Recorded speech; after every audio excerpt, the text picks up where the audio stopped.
नमस्ते मेरे भाई। कैसे हैं आप लोग? आशा है सब लोग अच्छे होंगे, स्वस्थ तंदुरुस्त और मस्त होंगे। तो आज हम लोग पढ़ेंगे क्लास 9th गणित का अध्याय नंबर है, इसका नाम है 11वीं। और वृत्त हम लोग उसके बारे में थोड़ा सा परिचय पात्र होंगे। तो हम लोग पहले भी पढ़ चुके हैं वृत्त के बारे में, नहीं कि त्रिज्या क्या है, हमारी परिधि क्या है, चाप क्या है, नहीं इस सब के बारे में हम लोग देख चुके थे। तो आज कहाँ से क्वेश्चन देखना है मुझे? अच्छा हाँ, इससे पहले थोड़ा सा एक मोटिवेशनल है, सुनिएगा। कुछ इस कदर होता है जिंदगी में प्यार का हाल। देखिए, जिंदगी में प्यार का हाल बड़ा कुछ इस कदर होता है। कैसे? लड़का होता है सरल हिंदी की तरह, जबकि लड़की गणित सवाल की तरह होता है भाई, बड़ा भारी होती है वो, है ना। इसमें लड़का कैसा होता है भाई? गणित हिंदी की तरह, सरल हिंदी एकदम बड़ी आसान। लेकिन लड़कियां क्या होती है? एक भारी सवाल की तरह होती भाई। चलिए चलते हैं। तो ये सब तो मनोरंजन की चीज़ें थी, तो हम लोग चलते हैं थोड़ा सा अपने गणित के हिसाब की तरफ। ओ 30 बनाना है क्या? हाँ 30 लाइए तो देखें 30 क्या कह रहा है। नहीं तो 10th वाला 9th वाला दीजिए, हो गणित निकालिए, निकाले हुए तो लाइए ना हो। अरे आगे का बच्चा सब जो है ना, केवल मुंह देखू है, मुंह देखू, कोनो काम की ना है। देखिए भाई, एक इस तरह से सवाल है, क्लास 9th वाले सब ध्यान देंगे। और इस तरह से एक चक्रीय चतुर्भुज भी बनी है, नाम है भाई उसका PQRS। क्या है? P है, Q है, R है, S है। अच्छा एक चीज और आप देखेंगे अगर गौर करके, तो PQ का वैल्यू 3x है, इसका सीधे x है ना। तो इतना से आपको क्या समझ में आया कि ये दोनों क्या हमारी सम्मुख कोण। सम्मुख कोण का योग कितना होता है? 180 होता है। तो अब आराम से लिखेंगे, प्यारी प्यारी लिखेंगे PQRS चक्रीय चतुर्भुज है। अब इतना से समझ में आया कि कोण P प्लस कोण R बराबर कितना, यानी इसको कह सकते हैं हम लोग कौन कोना? सम्मुख कोण। नहीं कह सकते हैं? चलिए इतना आप समझ गए हैं, तो इससे आपको ये भी समझ में आता होगा कि P बराबर कितना है आपके पास, R बराबर कितना है, बराबर कितनी। इतना से फिर आपको ये भी समझ में आ गया होगा कि इसको 4x बराबर 100, तो x बराबर 180 बटे का काट देंगे, कितना जाएगा? हो गया x बराबर 45। इसका मतलब है कोण P बराबर हो गया आपका 3x, 3 गुने 45, 45 दिया कितना होता है? 105। और कोण R बराबर कितना? x, x बराबर कितना? 45। किसी को दिक्कत? चलिए हाँ बोलिए ना। जा गलती हो गया क्या? 135 होगा। चलिए अब आगे चलिए, इसका माप दे रखा है, इसका माप दे रखा है, कितना कितना है? एगो का है 5y, एगो का है, तो इसका मतलब है कि कोण S प्लस कोण Q बराबर कितनी जाएगी? तो S का वैल्यू कितना? 5y, इसका कितना बराबर कितनी? इसका मतलब है इस दोनों को जोड़ देंगे, 6y बराबर कितना है? y बराबर 180 बट्टे का 6, छत्रिक कितना जाएगा? 30। तो y बराबर निकल गई कितनी हमारी? 30। अच्छा कोण S बराबर हो गया 5y, तो 5 गुने 30, तो 5 कोण Q बराबर y बराबर कितनी? किसी को दिक्कत? कितना आसान है। चलते हैं आगे की तरफ। अब 31 का देखिए, 1 नंबर में क्या कहता है? दी गई आकृति में, आकृति वहां से देखिए चित्र से। चलिए अब यहाँ किताब में बनी हुई है एक आकृति इस तरह से, किसी को डाउट्स? साथ ही साथ देख रहे हैं कि ए और यहाँ पर एक सी है, इसी चाप से ऐसे कोण बना दी गई है, बन गया है ना। और इसी चाप से केंद्र पर भी कोण बना दिया गया है ऐसे, ये ओ है और यहाँ बी है। समझना मेरे भाई। और इसकी माप दे रखा है 140, इसकी माप कितनी होगी कोई बता सकते हैं हमें कितना होगा? चलिए पहले हल करते हैं, प्यारा प्यारा हल लिखेंगे। आकृति में, आकृति में ए तथा सी चाप से, ए तथा सी चाप से केंद्र पर और परिधि पर कोण बनी है। केंद्र ओ तथा परिधि बी पर कोण बनी है। अच्छा इतना जान गए हैं तो आप बताएंगे, आप ई कोण कितना होगा? कोई नहीं बताएंगे? ये वाली कोण बी कैसे? हाँ देखिए ई कोना का आधा होता है, इतना तो याद है इसको भाई। इसका मतलब है कि कोण ए ओ सी बराबर 2 कोण ए बी सी ना होता है। इसका माप 140 किसी ने दे रखा था पहले से, 2 कोण ए बी सी। अगर मान लीजिए हमें अगर निकालनी हो 2 कोण ए बी सी तो 140 बटे का 2 कितना गया? तो ए बी सी बराबर कितना गया? 70। इतना तो हम जानिए गए 70। किसी भाई को दिक्कत? बिल्कुल नहीं सर। अब एगो तो y निकल गया कितना? y बराबर। अच्छा गौर करके देखिए थोड़ा सा, तो इससे ऐसे मिला दिया गया है। तो अब आप पूरा संरचना को अगर गौर करेंगे तो ऐसे ऐसे ऐसे क्या बन गया ये? हाँ तो लिखेंगे ए, मान लो यहाँ पर है डी, तो ए बी सी डी क्या हो गया हमारी? चक्रीय, चक्रीय चतुर्भुज। तो इसका मतलब बी कोण बी प्लस कोण डी मिला के कितना होना चाहिए? सम्मुख, सम्मुख कोण 180। अच्छा ई वाला हमारा है 70, एक नाम दिया है x बराबर कितनी? ए सर, तो x यहीं छोड़ दीजिए, 180 माइनस का 70, x बराबर 110। किसी को डाउट? उम्मीद है समझ में आ गया होगा। चलते हैं आगे।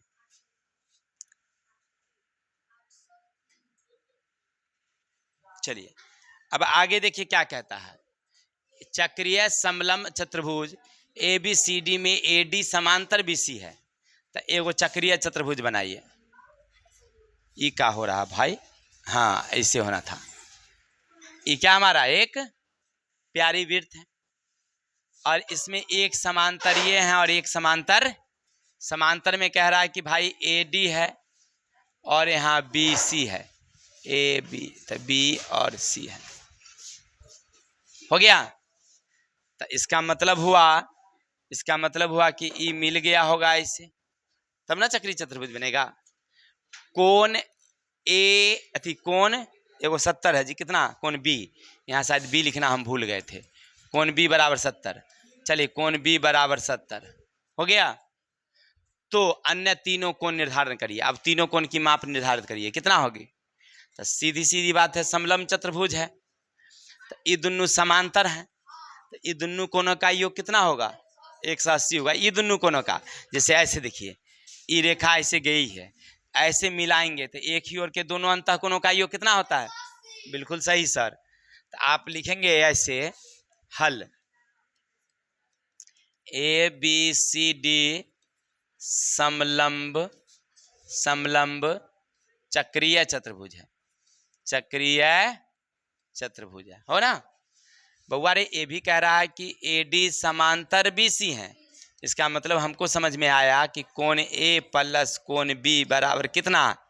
काहे लगी? तो एक ही ओर के दोनों अंतः कोणों का योग 180 डिग्री होता है। ये हमको समझ में आया कि एक ही ओर के दोनों अंतः कोणों का योग कितना होता है? 180। तो सर तो इसका मतलब है कोण ए हमको मालूम नहीं है और कोण बी कितना हमारा? तो 180। कोण ए अपनी जगह रह जाएगी, 180 माइनस का कितना जाएगा? तो सर घट के उतर गया 110। तो कोण आया 110 ना हो भाई। अब हम जानते हैं कि सम्मुख कोना क्या होती है? बराबर होगी। बराबर नहीं भी होगी तब आप ऐसे समझ सकते हैं कि कोण ऐसे ए बी सी डी चक्रीय है। क्या है? चक्रीय है। चक्रीय है इसका मतलब क्या समझे? ये दोनों मिला के कितना? कोण ए प्लस कोण डी बराबर कितना? सॉरी कोण बी, तो कोण बी कितना? 70। कोण डी हमें मालूम नहीं, बराबर कितना? कोण डी बराबर 180 माइनस का तो बराबर कितना? ई भी कितना है? 100। इसका मतलब है ई दोनों मिला के कितना? 180। तो फाइनल इसका मतलब बच गया हमारे पास कितना? जोड़ लीजिए, ए बी सी डी में कोण ए प्लस कोण बी प्लस कोण सी प्लस कोण डी बराबर कितना? 360। 360। ए मालूम है? हाँ सर 110। बी मालूम है, सी मालूम है, डी मालूम है, बराबर कितना? जोड़ दीजिए, 100 200 290 प्लस कोण सी बराबर कितना? कोण सी बराबर 360 माइनस का 270 बराबर कितना? 290 ना, 290 तो 70। कितना गया? किसी को दिक्कत? बस ये तो बना है प्लस 70 है, ठीक है, कोई दिक्कत?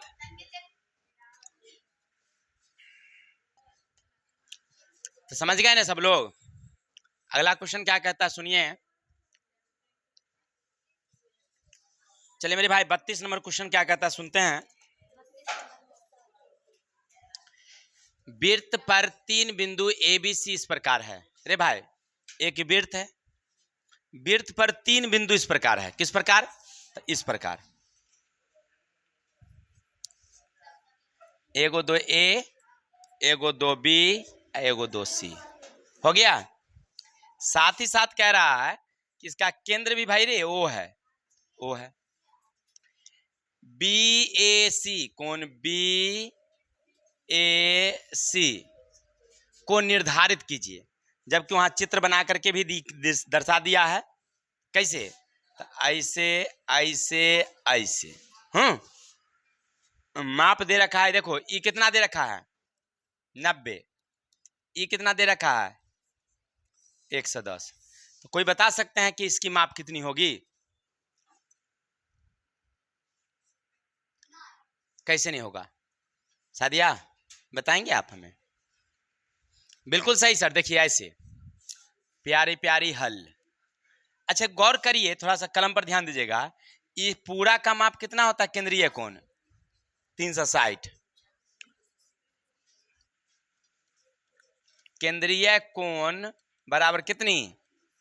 अच्छा इसका मतलब बी ओ सी, कोण बी ओ सी निकालनी हो तो 360 में से 90 और 110 को क्या करेंगे?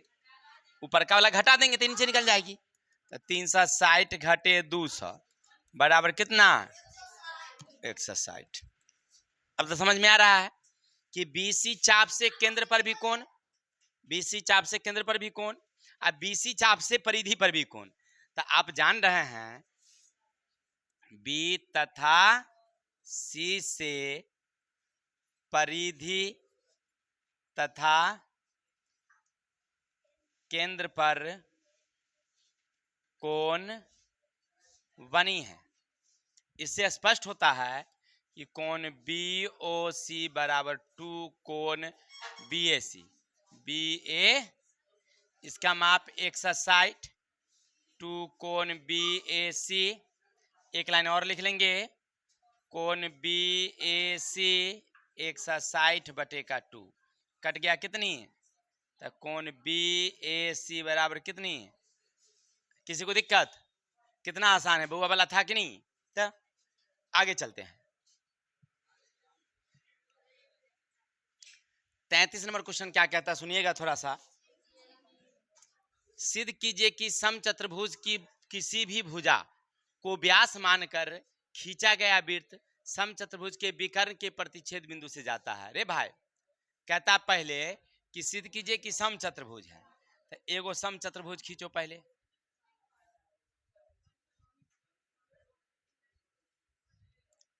ए बी सी डी समचतुर्भुज है।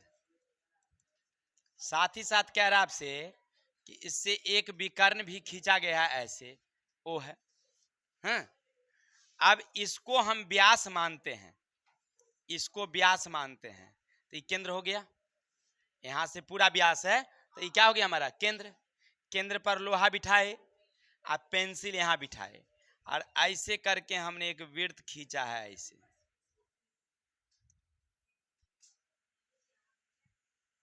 तो कहां से जाती है, ओ से जाती है, ठीक है ना। ये सिद्ध करना है, कोई दिक्कत। तो पहले प्यारा प्यारा लिखेंगे हल, लिखेंगे ए बी सी डी एक सम चतुर्भुज है, AC तथा BD विकर्ण O पर मिलती है। चलिए, अब इतना मिलने के बाद हमें सिद्ध करने के लिए कहता है तो सिद्ध करें। क्या सिद्ध करें भाई, तो सिद्ध करें ए बी वृत्त का व्यास है तो परिधि पर ओ होगी। ये हमें सिद्ध करना है कि अगर ए बी को हमने व्यास मान के खींचा है तो परिधि पर क्या होगी, ओ होगी। ये सिद्ध करना है क्या। तो चलो प्यारा प्यारा क्या लिखोगे तुम, उपपत्ति लिखेंगे ए बी सी डी क्या भाई, सम चतुर्भुज है। इससे हमें समझ में आया ए बी बराबर सी डी बराबर ए डी बराबर बी डी। हो गया, नहीं ए बी बी सी गड़बड़ हो गया, बी सी सी डी बराबर ए डी। अब गौर करिएगा, ए बी का मध्य बिंदु P है। देखिए यहाँ पर E जो है मध्य बिंदु P है। तो गौर करिएगा, यहाँ से ये दूरी, यहाँ से ये दूरी और यहाँ से अगर लंब ऐसे डाल दें तो ये दूरी तीनों क्या हो जाएगी हमारी, बराबर हो जाती है। यानी लिखेंगे AP बराबर BP बराबर PO बराबर वृत्त की क्या हो गई, वृत्त की त्रिज्या हो गई, त्रिज्या है, इसीलिए ओ वृत्त की परिधि पर होगी। किसी को डाउट्स? चलिए इतने ही ना क्वेश्चन है, क्या और क्वेश्चन है इसमें, इतनी है। तो आज के लिए इतनी रहने देते हैं, कल मिलते हैं नेक्स्ट वीडियो के साथ। तब तक के लिए हंसते रहिए मुस्कुराते रहिए, हमें विदा दीजिए। जय हिंद जय भारत।